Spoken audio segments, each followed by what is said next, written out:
evening, IML students. Today, you guys are going to learn about price action and most specifically, Japanese candlesticks. Before we get started, here's a little bit about myself. My name is Adeze Duncan, representing iMarkets Live. Some of you may know me from Forex 101 on IML TV. Also, I was an educator for 10 years, and now I'm here educating you on the facts and methods of Forex.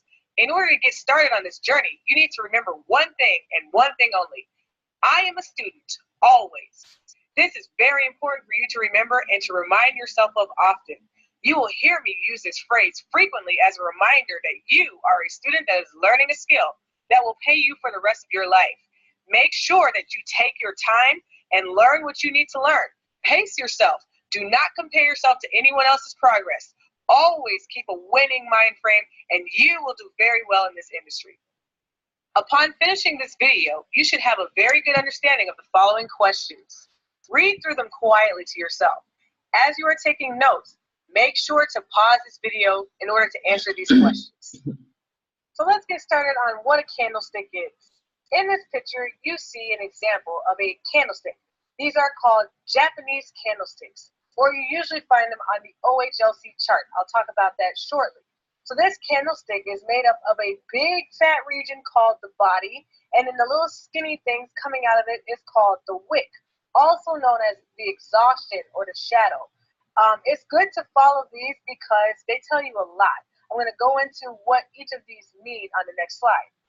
So I mentioned an OHLC chart, okay?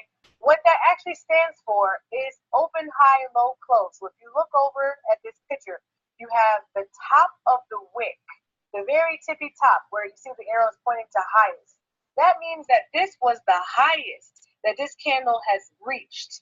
And then the L for low stands for lowest, which means this is the furthest down that this candle's reached. And when I'm talking about the highest up and the furthest down, you see the body region, that body, the big fat portion. That means at one point, the body of the candle was all the way down to that tippy top or the very bottom. So now, because the body could not stay down there, what you now have is the close and the open.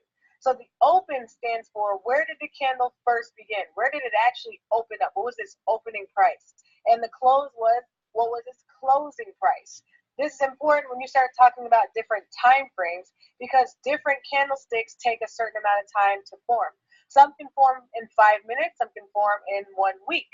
Depending on the chart you're looking at, it's going to determine when it actually closed. But this OHLC will tell you the actual open, high, low, and close prices in the market.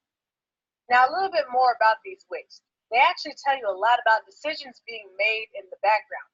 Sometimes you'll see really, really long wicks like you see in A, or sometimes you won't see hardly any wicks at all like you see in candlestick B.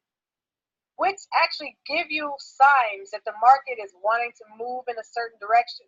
For instance, when you have long wicks forming in certain areas, it is a sign that the market, and when I say the market, I'm talking about all those candlesticks on your chart right now. You see all those candlesticks that are forming. Some of them are going up, like overall they're going up, and some of them overall are going down. But what I'm saying is, when you see wicks in certain areas, it's telling you that the market may not want to move much higher, may not want to go up higher. So what you find is you find a long wick. Now, what do we know about wicks? We know that wicks tell you the highest that the market had reached at a certain time. So when you see long wicks forming, that shows you that the market tried to move into that area, but had a hard time staying in that area, right? So that is a good sign that there could be a possible reversal or a possible turnaround. If you look in the picture, you'll see where there are wicks. You see in that little purple region right there where there's lots of wicks in that area, and then all of a sudden the market turned around and went down. That's an example of what I'm talking about. So pay attention to those wicks. They tell you a lot. They tell you that the market may not be trying to move in that direction. Wicks are also like what we call fake outs, meaning that the market was moving up in that direction, but it decided not to move in that direction. And we call it fake outs because it faked you out. You thought it was moving up, but it actually was not.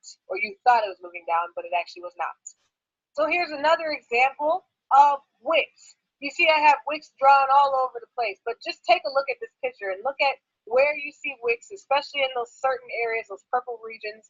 Notice how you see those wicks and how the market actually did turn around. Eventually it made a complete turn.